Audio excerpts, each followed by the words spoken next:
आपको, चलिए हमने आपको बता दिया कि बीटा 2 थाना क्षेत्र की एक घटना है, लेकिन किस तरह से एक घटना हुई, क्या हो रहा था, चलिए पहले लाइव एक्शन आपको तस्वीर जिसका हम जिक्र कर रहे हैं वो तस्वीर दिखा देते हैं। ये ग्रेटर नोएडा में पुलिस 2 आदमियों के पीछे भाग रही थी। ये वो अपराधी थे, वो लुटेरे थे जो लोगों की चेन स्नैचिंग की घटना को अंजाम देते थे। और जैसे ही जानकारी मिली इनकी कि यहाँ पर है, पुलिस पहुंची और एक्शन मोड में पूरी टीम के साथ दिखाई दी और तुरंत देखिए एक सिंक्रोनाइजेशन यहाँ पर दिखाई दिया। क्या कुछ हुआ है जरा सुनवा देते हैं आपको।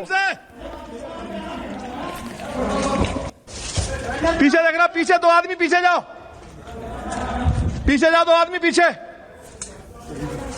दरोगा जी 2 आदमी पीछे, इसी में कूदा है, इसी में अंदर, इसी में कूदा है। क्या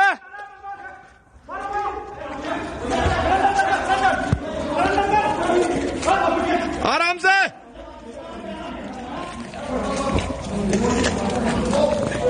असला है सर, इसके हाथ में असला सर, असला है सर, फायरिंग कर रहा है सर, फायरिंग। पीछे हट जाओ, पीछे साइड ले लो, साइड ले लो, साइड ले लो सर, साइड ले लो। तो सुना आपने कैसे फायरिंग लाइव एक्शन यहां होता दिखाई दिया। जो डीसीपी इस पूरे ऑपरेशन को लीड कर रहे थे उन्होंने क्या जानकारी दी आपको सुनवा देते हैं। पहले पूरा एरिया कॉर्डन ऑफ करके कॉम्बिंग शुरू करी। एक बंद पड़ा मकान में वो बदमाश चला गया। उस बदमाश ने वहाँ से बंद पड़े जो मकान था वहाँ से भी हम पे फायरिंग करी, पुलिस पे फायरिंग करी और इस पूरे मकान को कॉम्बिंग करी गई और इसको पूरा कॉर्डन ऑफ किया गया। और बहुत प्रोफेशनल तरीके से रूम एंट्री करते हुए इसमें जो दूसरा जो बदमाश था उसे भी पुलिस मुठभेड़ में गिरफ्तार किया गया है। उसको अस्पताल भेजा गया है उपचार के लिए। इसमें पिस्टल जो है मुंगेर की वो बरामद हुई है, जो लूटी हुई चैन है वो बरामद हुई है, बाइक बरामद हुई है। तो यहाँ योगी सरकार बिल्कुल क्लियर है, योगी की पुलिस भी बिल्कुल क्लियर है कि अगर जुर्म किया है तो सजा तो भुगतनी पड़ेगी। या तो उत्तर प्रदेश छोड़ दे, या तो सरेंडर कर दे अपराधी, या फिर सजा भुगतने को तैयार रहे। देखिए ग्रेटर नोएडा के थाना बीटा 2 इलाके में दिन दहाड़े घटना होती है। बदमाशों के साथ पुलिस की मुठभेड़ होती है और इसमें एक बदमाश को पुलिस ने गोली लगने के बाद पहले ही धर दबोचा था। इस दौरान दूसरा बदमाश फरार हो गया था जिसका पीछा पुलिस टीम कर रही थी, जिसकी फुटेज हम अभी आपको दिखा रहे थे। इसके बाद दूसरे बदमाश से हुई मुठभेड़ का ये लाइव वीडियो सामने आ गया और इसमें कॉम्बिंग के दौरान बदमाश एक घर में भागकर छुप गया। एक घर था उसमें अचानक कूद के अंदर चला गया और छुप गया, जिसका पीछा करते हुए पुलिस भी घर की रेलिंग को फांद कर दाखिल हुई, अंदर गई। तस्वीरों में आप खुद देख पा रहे हैं। पुलिस को देखते ही बदमाश ने फायरिंग शुरू कर दी। कई राउंड फायरिंग हुई है और उसके बाद पुलिस ने जवाबी कार्रवाई करते हुए बदमाश को धर दबोचा है। पुलिस की फायरिंग में बदमाश को गोली लगी गई है। पकड़ा गया आरोपी शातिर चेन स्नैचर बताया जा रहा है। उस पर पहले से कई आपराधिक मामले दर्ज हैं और कुछ दिनों पहले ही इस बदमाश ने अपने साथी के साथ मिलकर एमएलसी के रिश्तेदार से भी स्नैचिंग की थी। ग्रेटर नोएडा के डीसीपी साद मियां खान ने अपनी टीम के साथ इस कॉम्बिंग के दौरान घर में घुसकर बदमाशों को पकड़ा है। तो ये जो तस्वीर हमने आपको दिखाई ये बता रही है कि कैसे उत्तर प्रदेश की पुलिस मुस्तैद है और त्वरित कार्रवाई के लिए हर वक्त तैयार है। वहां कुछ लोग भी मौजूद थे ये जो ये सब होता हुआ देख रहे थे। चश्मदीदों का क्या कहना है, कैसे ये एक्शन हुआ वो भी सुन लीजिए। यहाँ पे 4:40 के करीब में पुलिस एक अपराधी को तो बाहर ही इन्होंने कंट्रोल कर लिया था, लेकिन वो दूसरा दुबक के हमारे यहाँ के ए ब्लॉक में एक मकान में दुबक गया था। तो आपको कैसे जानकारी हुई कि कैसे पता लगा आप लोगों को? जो हमारे चौकी इंचार्ज है उनका भी मैसेज आया था, कॉल भी आई थी कि भाई आपके सेक्टर में इस तरीका से क्या कोई फायरिंग वायरिंग की आवाज़ सुनी? हाँ, फायरिंग की आवाज़ हुई, उसको गोली मार दी गई। तो 2 लुटेरे थे जो फरार होने की कोशिश कर रहे थे और उनको पकड़ने में सफलता हासिल की उत्तर प्रदेश पुलिस ने। उत्तर प्रदेश पुलिस लगातार ये कहती रही है क्योंकि योगी आदित्यनाथ ने लाउड एंड क्लियर मैसेज दिया हुआ है कि जुर्म करने पर सजा तो मिलनी तय है। ऐसे में इस तरह के अपराध से मुक्त हो पाए उत्तर प्रदेश, इस पर फोकस है योगी आदित्यनाथ का। और यही वजह है, देखिए 2 अपराधियों की तस्वीरें हम आपके सामने दिखा रहे हैं, जहां सुमित पहले ही पकड़ा जा चुका था, लेकिन दूसरा अपराधी जो था प्रदीप वो भागने की कोशिश कर रहा था, फरार होने की कोशिश कर रहा था, लेकिन उसको किस तरह से ऑपरेशन चलाकर पकड़ा गया। एक घर में, एक सुनसान घर में घुसकर उसने ठिकाना लेने की कोशिश की, छुपने की कोशिश की, लेकिन इस अपराधी को भी, प्रदीप जिसका नाम बताया जा रहा है, इस दूसरे अपराधी को भी गिरफ्त में ले लिया गया है।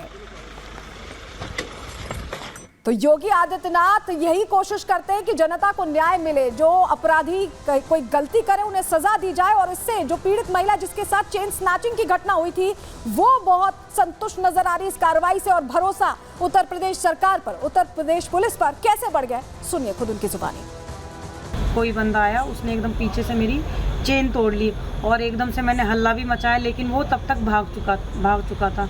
फिर मैंने अपनी कंप्लेन पुलिस को कॉल करी बीटा 2 थाने में। वहाँ से वो लोग आए, उन्होंने तुरंत ही 10 से 15 मिनट में केस सॉल्व कर दिया, उसको पकड़ लिया जिसने मेरी चेन तोड़ी थी। और इस चीज़ के लिए मैं बहुत आभारी हूँ बीटा 2 पुलिस थाने में, उन्होंने इतनी जल्दी केस सॉल्व कर दिया इतने कम टाइम में। तो योगी आदित्यनाथ ने पहले ही कहा था कि मिट्टी में मिला देंगे अपराधियों को, माफियाओं को, और उसी पर काम करती उत्तर प्रदेश की पुलिस नजर आ रही है। अगर अपराधी को बचाने या छिपाने की कोशिश की तो वो लोग भी रडार पर आएंगे, ये क्लियर कर चुकी है उत्तर प्रदेश पुलिस, और उसी मोड में, एक्शन मोड में दिखाई दे रही। रिपोर्ट इसी से जुड़ी आपके सामने रखते हैं।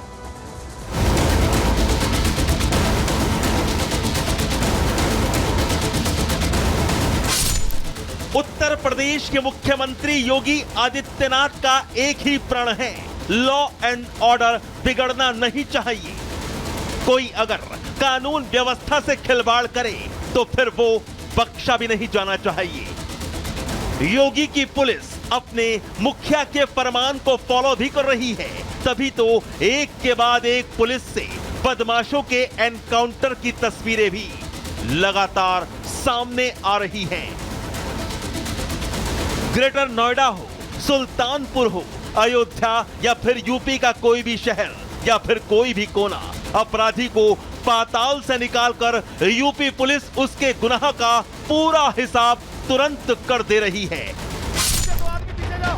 डकैत, लुटेरे, हत्यारे, माफिया, योगी के पास इनके लिए कोई माफी नहीं है। योगी का साफ और बार बार कहना है कि माफिया को मिट्टी में मिला देंगे, और एनकाउंटर से योगी की पुलिस माफिया को मिट्टी में मिलाने में लगी भी हुई है। हर नागरिक को सुरक्षा प्रदान करना, हर बहन और हर बेटी की सुरक्षा करना इस सरकार का कार्य है, सरकार उसको भी करेगी। और तब भी मैंने कहा था, माफिया अगर सिर उठाने का दुस्साहस करेगा तो उसको मिट्टी में मिलाने का काम भी सरकार करेगी।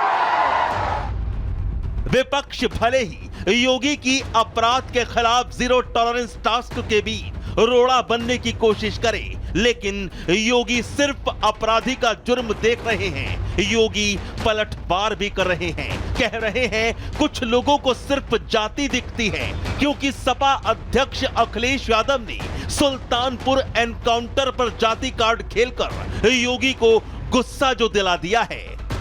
पूरे भारत को जोड़ने का कार्य किया जा रहा है, और वहीं दूसरी तरफ अपने राजनीतिक संकीर्णताओं में फंसे हुए कुछ लोगों के द्वारा जब जाति, मत और मजहब के आधार पर समाज को बांटने की कुत्सित चेष्टा की जा रही हो।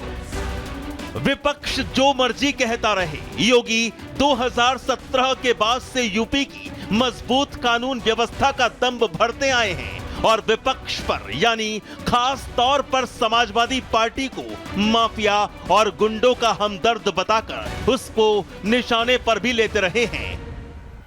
अपराध और अपराधी दोनों पर योगी की नजर हर वक्त टेढ़ी है, और यूपी पुलिस अलर्ट मोड पर है, क्योंकि योगी का मैसेज लाउड एंड क्लियर है कि जो अपराध करेगा वो भुगतेगा भी, और जो अपराधी को बचाने या फिर उसके अपराध को छिपाने की हिमाकत करेगा, रडार पर वो भी आ जाएगा।